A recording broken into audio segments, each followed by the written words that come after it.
might catch me howling at the moon.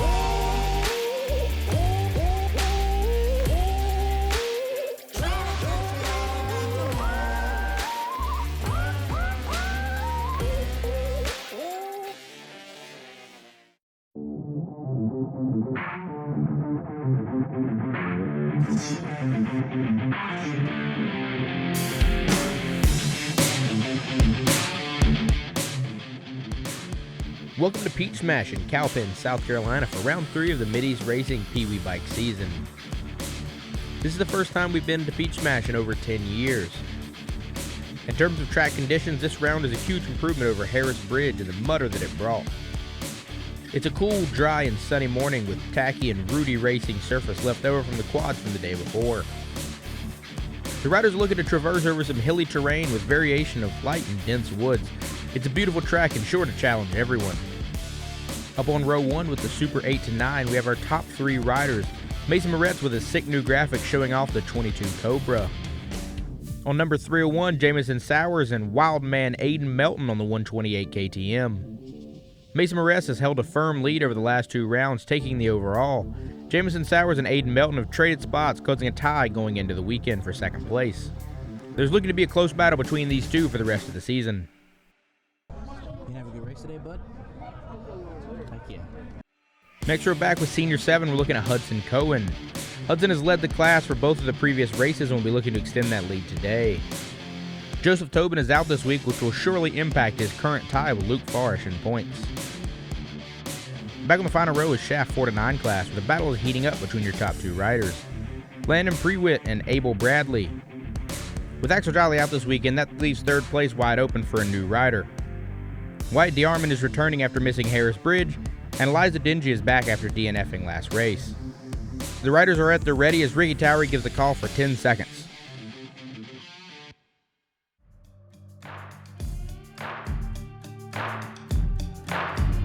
Yeah, you had your time, and now I'm gonna get what's mine.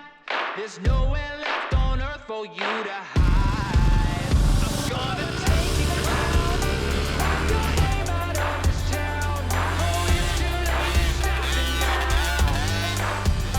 It's your bloodline, see the red inside my eyes. Tell me burn till I put you in the ground. I'm gonna hunt you down. Ayden Melton is first around the corner into the woods, grabbing the hole shot.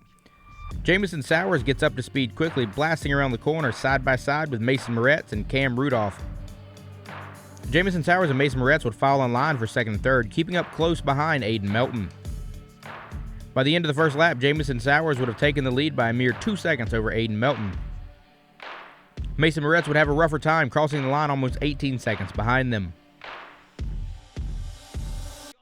On row 2, Hudson Cohen goes into the corner side by side with Luke Farish, but beats him to the hole shot, making them 1 and 2 into the woods. Hudson Cohen would distance himself from Luke Farish by nearly 40 seconds by the end of the first lap. Casen Upton would be next into the woods with a close battle with Mason Trapato on the 414 KTM. The pair would fall behind Luke Farish by over a minute, but within a second of each other through the first lap. Shaft 4 to 9 would see some slower progression over the rough terrain. Landon Prewitt and Abel Bradley would be the fastest into the woods, followed by Elias Dingee and Wyatt Deyarmon. The large routes would prove to be difficult for all the riders in this class. I'm gonna take your crown, wipe your name out of this town. Oh, it's too late to stop it now. It's your bloodline, see the red inside my eyes. Tell me burn till I put you in the ground. I'm gonna hunt you down.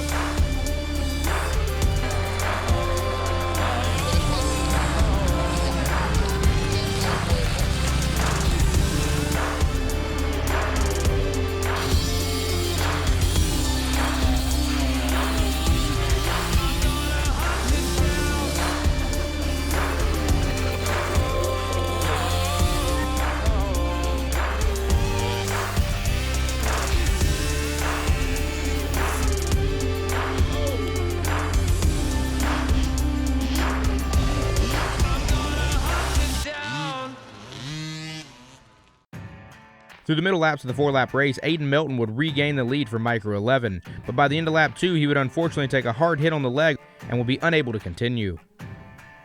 Jameson Sowers quickly pushed up, taking back the lead, moving Moretz up into second place, followed by Braxton McCarson. This trio would really separate themselves, as it would be a 45-second gap back to 4th place Colton Curtis. A little further back with Senior 7, Hudson Cohen worked hard to keep a growing distance from his competition. Luke Farish tried to stay close, but he fell behind by over a minute by the end of the 3rd and 4th lap. Casen Upton took advantage of his close position to Madison Trapado, making the move on the 2nd lap, pulling ahead by over 33 seconds. After 4 laps of battling it out against the terrain, Jameson Sowers crossed the finish line, bringing out the checkered flag with nearly 2-minute gap over 2nd place Mason Moretz. Braxton McCarson would keep a steady distance back, finishing 30 seconds behind Mason, giving himself 3rd place on the day and his first ever podium. And Senior 7 Hudson Cohen would continue to be on a rocket ship, keeping 1st place through the end of the final lap. Luke Farish fought hard to make up some ground, making his fastest lap time, closing the 1-minute gap down to 42 seconds, but it wouldn't quite be enough. These two would be the only Senior 7 riders to finish 4 laps. Casen Upton would end up getting 3rd place, being 1 minute and 16 seconds ahead of Mason Trapado. Back in Shaft 49, the riders were really feeling the effects of the rocky, rooty terrain. Landon Prewitt pushed hard and was the only rider to complete 2 laps, securing the class points lead. Abel Bradley, who had run into some engine troubles, would end up pushing his Yamaha PW50 across the line in 4th place. Wyatt Deyarmon and Elias Dingee would finish 2nd and 3rd, just over 6 minutes apart.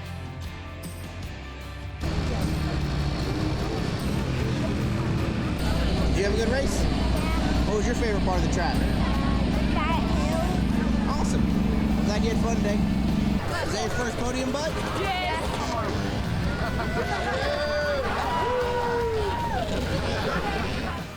Next up for round 4 is Strange's Ranch in Lawrence, South Carolina.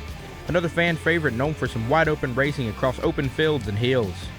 Who should we cover next? Who is going to take the win? Let us know down in the comment sections below. We'll see you in 2 weeks. Thank you for watching.